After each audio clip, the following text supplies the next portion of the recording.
Welcome to TradeTheNVI.com. This is John Supports for the 19th.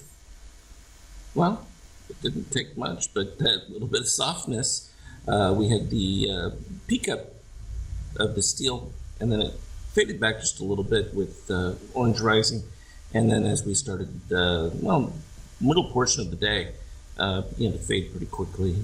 We're still looking at positive shakeout, so there's nothing dramatic. We did have the positive extreme to fill, which it had done the previous day, and then this just filled it right back in. Order filled. It was mostly an up move, and then it was the late day that just created the sell-off.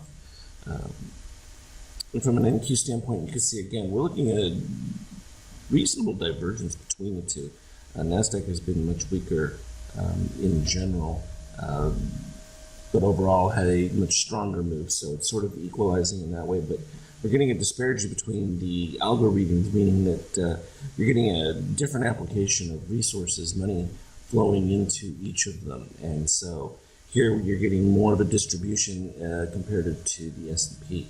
So it's worth noting. And from a euro standpoint, it's still holding that up nicely despite the fact that the euro is dead. Gold, again, not going to move until the election's decided, really, and there's a determination whether you're going to be getting big stimulus, modest stimulus, or no stimulus, which would be quite dramatic.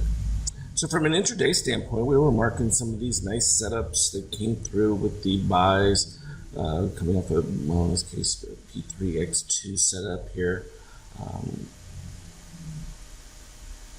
As we get to the peaks, though, it was interesting because we had these previous algo levers that had been from, well, a day or two ago, and each of the different ones going through. Now, we expected this 3586 level as well as the 3600 to have been met from the previous day's positive extremes in that.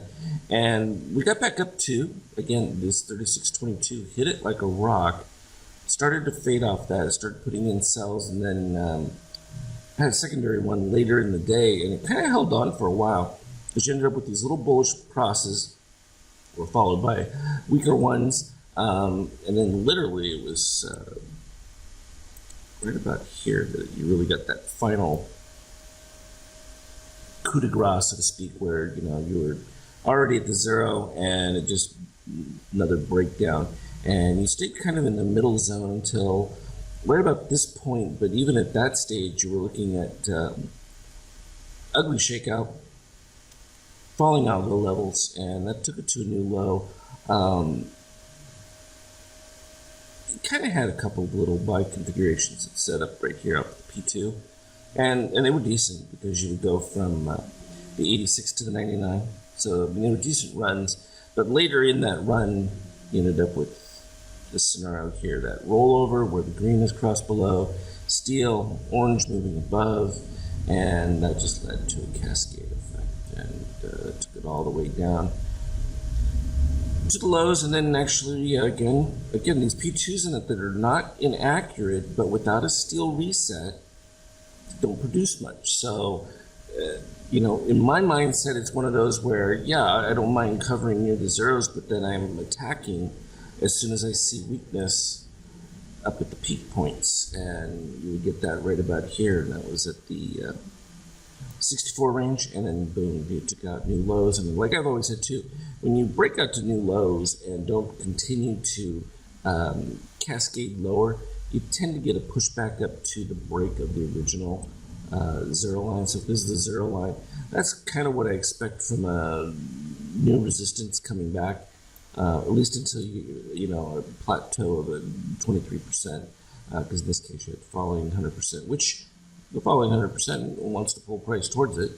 That's just the nature of it. But now it's starting to go flat again. If it does, then we'll be able to get a little bit clearer. But you can see below us here we got the 55, which is an old support level that existed in 3517. When I say support, I mean relative speaking. Support if you have a buy signal that's suggesting it, and not so much support if it's in a sell signal. So that makes that pretty clear for us in our approach to it. As always, though, anything relevant I will put on the Skype chat. Trade well. Talk to you later.